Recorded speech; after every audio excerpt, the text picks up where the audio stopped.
इस वीडियो में हम एनपीएस टीयर 2 और म्यूचुअल फंड्स दोनों का कंपैरिजन करने वाले हैं, तो वीडियो को एंड तक ज़रूर देखिए। और अगर आप किसी पर्टिकुलर पॉइंट में इंटरेस्टेड हैं तो डिस्क्रिप्शन में दिए गए टाइम स्टैम्प्स की मदद से आप डायरेक्टली उस सेक्शन पर भी जा सकते हो। The first one is returns. कोई इन्वेस्टमेंट करने से पहले हमारे दिमाग में यही क्वेश्चन आता है कि who gave the most returns. But इस सिनेरियो में इस क्वेश्चन का आंसर थोड़ा कॉम्प्लिकेटेड है। बट क्यों? क्योंकि एनपीएस टीयर 2 में 10 फंड मैनेजर्स हैं और म्यूचुअल फंड्स में हंड्रेड्स ऑफ फंड्स। इनके स्पेसिफिक रिटर्न्स कंपेयर करना थोड़ा मुश्किल है, क्योंकि टीयर 2 इक्विटी का बेंचमार्क निफ्टी 200 टीआरआई इंडेक्स है और म्यूचुअल फंड्स के इक्विटी का benchmark varies from Nifty 50 to Nifty 500। Similarly debt instruments का बेंचमार्क भी डिफर करेगा, बिकॉज हर फंड जैसे large cap, mid cap, small cap, sectoral funds etcetera का अलग अलग बेंचमार्क होता है। तो सही तरीका क्या है? अगर आप इन्वेस्ट करना चाहते हो on the basis of returns of the benchmark, then NPS tier 2 के बेंचमार्क का return which is Nifty 200 TRI और आपके चॉइस का म्यूचुअल फंड जो आपके रिस्क प्रोफाइल से कंपैटिबल हो उसके बेंचमार्क का रिटर्न कंपेयर कर एक डिसीजन ले सकते हो। However, past return will not guarantee you future returns, and आपका decision should also consider the current market phase, current macroeconomic scenarios and other factors जो हम आगे डिस्कस करने वाले हैं। Second point is taxation. अगर बात करें न्यू टैक्स रिजीम की तो दोनों ही एनपीएस टीयर 2 और म्यूचुअल फंड में कोई टैक्स बेनिफिट नहीं मिलेगा। नेक्स्ट है tax when you sell your holdings.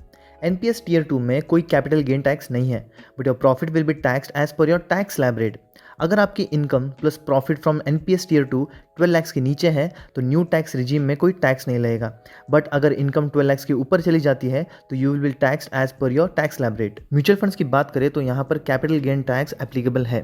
जैसे आप यहाँ पर देख सकते हो STCG short term capital gains NPS tier 2 में एप्लीकेबल नहीं है, बट म्यूचुअल फंड्स में अगर holding period is less than 12 months then 20% STCG on profit earn will be taxed irrespective of your income being above 12 lakhs or below 12 lakhs. Similarly, LTCG long term capital gains on NPS tier 2 is not applicable, but mutual funds में if holding period is more than 12 months तो LTCG at 12.5% will be levied अगर profit 1.25 lakhs के ऊपर जा रहा है तो। If not, then nothing is taxed. Third one is liquidity. NPS tier 2 में कोई लॉक इन पीरियड नहीं होता। यू कैन रिडीम और withdraw your funds any time you want.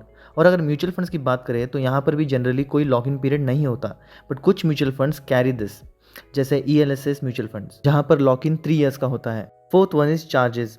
NPS tier 2 के चार्जेस जनरली बहुत कम होते हैं compare to mutual fund houses. अगर पीएफआरडी का फी स्ट्रक्चर देखें तो government and non government subscribers के लिए डिफरेंट आईएमएफ चार्जेस होते हैं, investment management fees. But on a broader line ये चार्जेस 0.03% से 0.12% के बीच होते हैं based on the AUM size. और अगर म्यूचुअल फंड्स की बात करें तो it generally ranges from 0.5 to 1% और even more. But for an example एक एवरेज 0.60% का एजम्पशन लेकर चलते हैं, तब भी ये एक मेजर एक्सपेंस के तौर पे सामने आता है। एक एक्टिविटी आपके लिए, वीडियो पॉज करके assume your fund as 25 lakhs and calculate the charges on both and compare them. I am sure you will find the results interesting. I hope आपने वो एक्टिविटी की होगी। तो this table reveals that an investor almost pays 5 to 20 times the annual charges in mutual funds compare to NPS tier 2। और एक important point, NPS tier 2 में POP point of presence और hidden charges होते हैं around 3.75 rupees two 20 rupees पर contribution. Mutual funds में ये contribution charges नहीं होते। डाइवर्सिफिकेशन। एनपीएस टीयर 2 के पास लिमिटेड ऑप्शंस हैं, अराउंड 10 पेंशन फंड मैनेजर्स, और एसेट एलोकेशन में equity, government securities, corporate bonds and alternative investment funds है। But AIF is not allowed for government subscribers, whereas mutual funds has many more options, large cap, mid cap, small cap, index funds, debt funds, liquid funds, sectoral funds, which gives you a broader exposure. तो इसी के साथ we will end this video. I hope you found this video helpful. Please share it with your colleagues and friends. Thank you for watching. See you in the next.